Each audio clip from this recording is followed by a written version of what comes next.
Kapag iniisip mo ang mga huling araw, anong mga eksena ang naiisip mo? Marahil ay naiisip mo na umuulan ng apoy mula sa langit o isang malawak at tiwangwang na tanawin na nababalot ng malalim at nakakabagabag na ulap.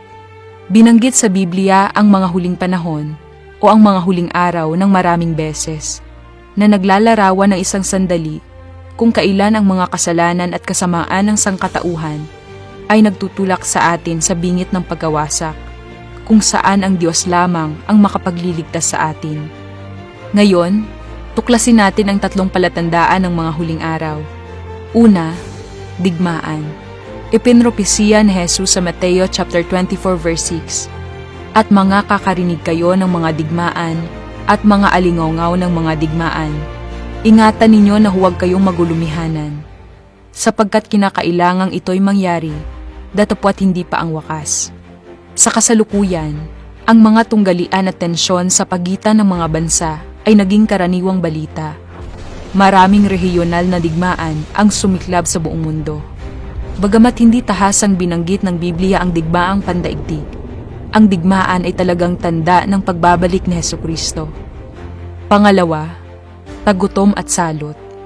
Sinabi ni Jesus sa Lucas chapter 21 verse 11, "At magkakaroon ng malalakas na lindol, at sa iba't ibang dako ay magkakagutom at magkakasalot, at magkakaroon ng mga bagay na kakilakilabot at ng mga dakilang tanda mula sa langit." Nasasaksihan ng ating kasalukuyang panahon ang napakalaking pagdami ng mga sakuna, mga mapangwasak na lindol, hindi pa naganap na matinding panahon, at malawakang tagutom na nakakaapekto sa milyon-milyong tao. Sa paglipas ng panahon, hindi mabilang na lindol ang naganap sa buong mundo. Kabilang ang sa Estados Unidos, Turkey, Syria, Japan, China at Pilipinas. Kamakailan, parehong Taiwan at ilang mga rehiyon ng Estados Unidos ay nakaranas ng malakas na lindol. Ang krisis sa klima ay naging mas maliwanag sa mga nakaraang taon, na humahantong sa mga tagtuyot, sunog sa kagubatan at tumataas na temperatura.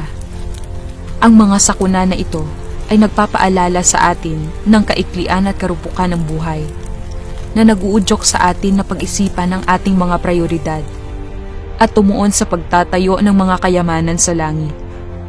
Gaya ng itinuro ni Jesus sa Mateo chapter 6 verse 20, "Kundi mangagtipon kayo ng mga kayamanan sa langit, na dooy hindi sumisira kahit ang tanga, kahit ang kalawang, at dooy hindi nanghuhukay, at hindi nagsisipagnakaw ang mga magnanakaw." Ikatlo, pagkasira ng moral at malamig na pag-ibig. Sinasabi sa Mateo chapter 24 verse 12, "At dahil sa pagsagana na katampalasanan, ang pag-ibig ng marami ay lalamig." Nabubuhay tayo sa isang masamang mundo kung saan laganap ang karahasan, pinsala, pagsusugal at kahalayan. Sa panahong ito ng katiwalian, dapat tayong manatiling mapagbantay upang matiyak na hindi tayo naiimpluwensyahan ng mga tukso ng mundo, ngunit mananatiling matatag sa pagmamahal sa Diyos at sa isa't isa. Mga kaibigan, ang mga palatandaang ito ay hindi lamang mga hudyat ng mga huling araw, kundi isang panawagan din sa mga mananampalataya na nagpapaalala sa atin na maghanda para sa pagbabalik ng Panginoong Hesus. Handa na ba kayo? Mangyaring tumugon ng Amen.